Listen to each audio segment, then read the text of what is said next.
The traffic roared like a beast on the M6 motorway in central England. Blades of air from each passing truck cut through the silence between vehicles, cold and sharp. Drivers blinked. Was that a woman standing between the lanes? And then, without warning, she ran. Not away from the road, into it. The first lorry hit her with full force. Her body folded, then rebounded off the hood. A second woman followed, same face, same build, throwing herself into traffic as if in ritual. The screams were instant. Brakes screeched. People ran. Cameras recorded, and somehow they lived. What happened next would defy logic, medical science, and law enforcement alike. Their names were Ursula and Sabina Eriksson, identical twins from Sweden. On May 17, 2008, the two women appeared at a Liverpool bus depot, refusing to let anyone touch their bags, murmuring to each other in a private, intense language. Their behavior raised red flags, and the bus driver denied them boarding. Stranded and agitated, the sisters wandered off, vanishing into security footage.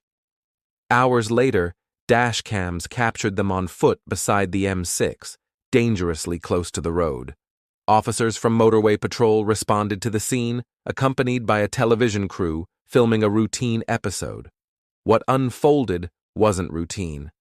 With cameras rolling, Ursula darted straight into the path of a massive truck.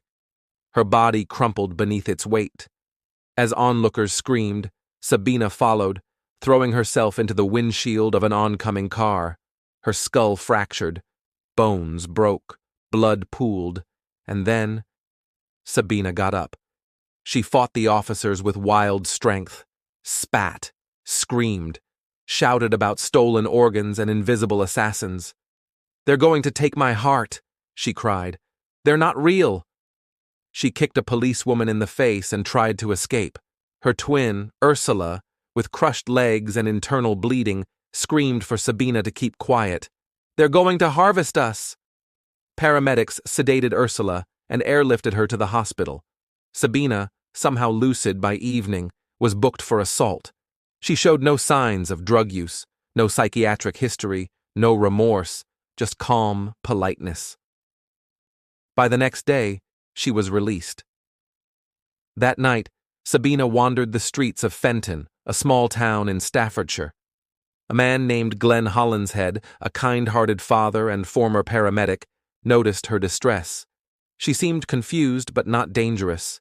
He offered her shelter for the night.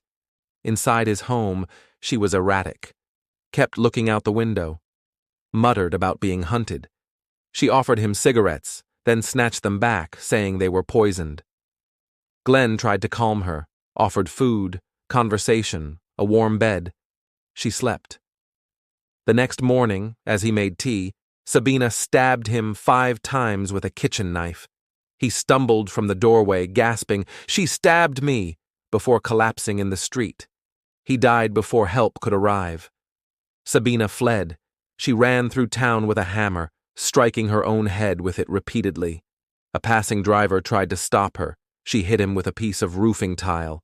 Then, in front of witnesses, she leapt 40 feet from a bridge onto the highway below, and survived. At her trial, Sabina showed no explanation, only remorse. She was diagnosed with folie à deux, or shared psychosis, a condition so rare most psychiatrists will never see a true case. It occurs when 2 closely bonded individuals spiral into the same delusion, one feeding the other, until reality collapses completely. But even that didn't fully explain what happened. Sabina served 5 years in prison for manslaughter. Ursula recovered in secrecy and returned to the U.S. Neither woman has ever publicly explained what happened on that motorway, or in their minds.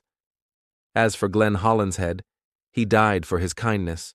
No good deed goes unpunished, and no one knows what darkness passed between the Eriksson twins before it spilled out into the world.